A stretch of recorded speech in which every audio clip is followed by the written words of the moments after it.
भी कर रहे हैं एनटीपीसी 12th लेवल की तैयारी, तो साथियों आपके 1 सितंबर 2025 का थर्ड शिफ्ट का पेपर हो चुका है। और थर्ड शिफ्ट में साथियों किस टाइप के क्वेश्चन आए वो आज की क्लास में हम देखने वाले हैं। रियल और 100% ऑथेंटिक क्वेश्चन आज की क्लास में देखेंगे। पहला क्वेश्चन साथियों आपके पूछा गया था कि रो नीयतांक का मान क्या होता है। तो रो जो नीयतांक होता है साथियों, इसका पूरा नाम होता है रो नीयतांक का जॉनसन राइटबर्ग ने ये दिया था। एकदम सही आंसर हो जाएगा साथियों विकल्प number A, 1.097 into 10⁻7 metre inverse होता है। विकल्प नंबर ए को लॉक करेंगे। उसके बाद में साथियों क्वेश्चन आया था आपके सत्याग्रह का अर्थ क्या होता है। लगभग यानी कि 7 से 8 या फिर 5 से 6 क्वेश्चन साथियों आपके परिभाषा से रिलेटेड आए थे। इस टाइप के क्वेश्चन आए थे। बल का प्रयोग करना, सत्य के लिए आग्रह करना, अहिंसा का प्रयोग करना या फिर स्वतंत्रता प्राप्ति करना। तो एकदम सही आंसर हो जाएगा साथियों सत्याग्रह का। यदि हम मीनिंग देखेंगे तो सत्य प्लस आग्रह, यानी कि सत्य के लिए आग्रह करना। विकल्प नंबर बी को लॉक करेंगे। और इसका उपयोग साथियों आपके महात्मा गांधी ने किया था स्वतंत्रता के लिए। न्यू फोल्डर कैसे क्रिएट किया जाता है। डबल क्लिक करके, राइट क्लिक करके या फिर साथियों आपके नया फोल्डर चुने और उसके बाद में होता है कंट्रोल प्लस एन दबाकर या फिर शिफ्ट प्लस F5 दबाकर। तो यदि साथियों आपको विंडोज में न्यू फोल्डर बनाना है तो न्यू फोल्डर साथियों हो जाएगा आपके विकल्प नंबर बी को लॉक करेंगे। इस टाइप का कोई ना कोई क्वेश्चन दे रखा था और लगभग साथियों यानी कि ये 5वीं बार पूछा जा रहा है लगातार एनटीपीसी 12th लेवल में।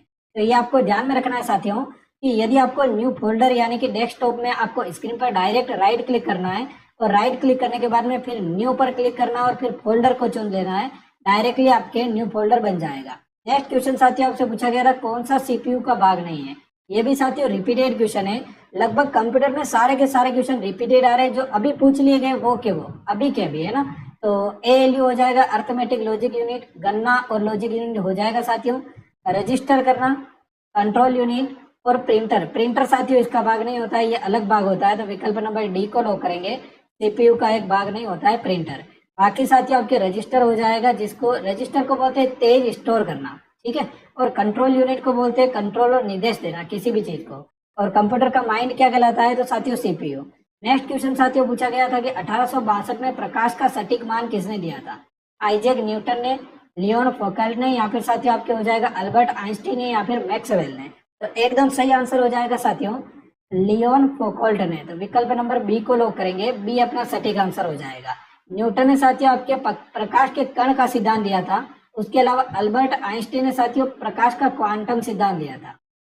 और उसके अलावा साथियों मैक्सवेल ने विद्युत चुंबकीय तरंगों का सिद्धांत बताया था। नेक्स्ट क्वेश्चन साथियों आपके पूछा गया था वर्ष 2025 में कुछ पास्क पास्क नाम से एक सैटेलाइट दे रखा था। हो सकता है यही सैटेलाइट हो, कंफर्म नहीं है। आप जरूर बताना साथियों। 2025 से रिलेटेड बहुत सारे क्वेश्चन आए। और थर्ड शिफ्ट थोड़ी सी साथियों मैं हार्ड मानूंगा क्योंकि लगभग यानी कि बच्चे इसमें क्वेश्चन एग्जैक्ट नहीं बता पा रहे थे, इसीलिए। सैटेलाइट किस देश ने भेजा। तो साथियों ये पाकिस्तान ने भेजा। आपके ऑप्शन में पाकिस्तान जरूर दे रखा होगा। यदि चीन दे रखा है तो साथियों भेजा तो चीन ने, बट ये पाकिस्तान का यानी कि एक सैटेलाइट है। तो यदि ऑप्शन में पाकिस्तान लिख रखा होगा तो पाकिस्तान अपना सटीक आंसर होगा। यहाँ पर ऑप्शन साथियों चीन दे रखा है तो देखो पाकिस्तान की हेल्प की है चीन ने। चीन ने भेजने का काम किया, लॉन्च करने का काम किया। बाकी साथियों पाकिस्तान का ही है। प्रॉपर रूप से PRSC देखेंगे तो ये पाकिस्तान का हो जाएगा। तो दोनों ही एकदम करेक्ट हो जाएंगे। यदि ऑप्शन में दोनों दे रखे तो फिर पाकिस्तान एकदम सही आंसर हो जाएगा। आदित्य L1 मिशन का मुख्य उद्देश्य क्या है। आदित्य L1 जो मिशन है साथियों ये आपके भारत का है, इसरो द्वारा यानी कि चालू किया गया है। और ये साथियों आपके सूर्य का मिशन हो जाएगा। आदित्य किसका पर्यायवाची होता है तो सूर्य का पर्यायवाची होता है। और सूर्य का यदि साथियों पर्यायवाची है तो एकदम सही आंसर हो जाएगा सूर्य की ऊपरी परत, जिसको क्या बोला जाता है कोरोना।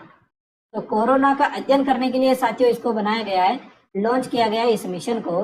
विकल्प नंबर सी को लॉक करेंगे। सी अपना सटीक आंसर हो जाएगा।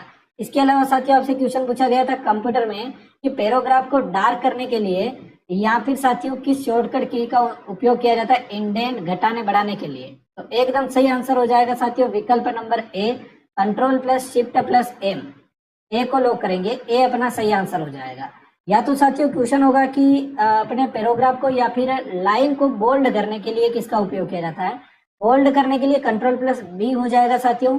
यदि डार्क करने का प्रॉपर क्वेश्चन है तो डार्क करने के लिए control plus shift plus M का प्रयोग किया जाता है, या फिर डायरेक्ट कंट्रोल प्लस एम का प्रयोग भी कर सकते हैं, जरूरी नहीं है शिफ्ट वाला। तो यदि आपके ऑप्शन में कंट्रोल प्लस एम दे रखा है तो वो एकदम सही आंसर हो जाएगा।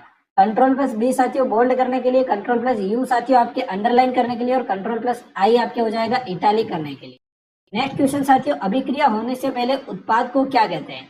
तो अभिक्रिया होने से पहले साथियों उत्पाद जो होता है, जैसे कि कागज, यदि किसी कागज को जलाएंगे तो वो एक अभिक्रिया हो जाएगी, और जलाने के बाद में क्या बनेगा? जलाने के बाद में साथियों वो उत्पाद बनेगा। तो उससे पहले साथियों ये जो कागज है ये क्या कहलाता है? तो ये कागज साथियों अभिक्रिया होने से पहले, यानी कि जलाने से पहले ये जो कागज है इसको अभिकारक बोला जाता है। तो विकल्प नंबर ए आपके ऑप्शन में जरूर दे रखा होगा साथियों, अभिकारक। तो ए को लॉक करेंगे। इसके अलावा साथियों और भी यदि आपको क्वेश्चन याद है तो आप जरूर बताना। एक शाहजहां से रिलेटेड हिस्ट्री का क्वेश्चन आया था, 8000 मनसबदार से कोई ना कोई क्वेश्चन था, मानसबदार नहीं है मनसबदार है। तो ये यदि साथियों आपको याद हो तो आप क्वेश्चन जरूर कमेंट में बताना। बाकी मिलते हैं नेक्स्ट वीडियो में, तब तक के लिए थैंक यू सो मच। इस वीडियो को लाइक जरूर करना साथियों। जितने भी क्वेश्चन मिले वो मैंने आपको जरूर बताया लगभग, यानी कि बहुत सारे बच्चों से बात करने के बाद में रियल क्वेश्चन जो निकल कर आते हैं वो साथियों मैं आपके साथ में शेयर एक एक वीडियो में करता हूँ। तो thank you so much, take care, goodbye all of you. Okay.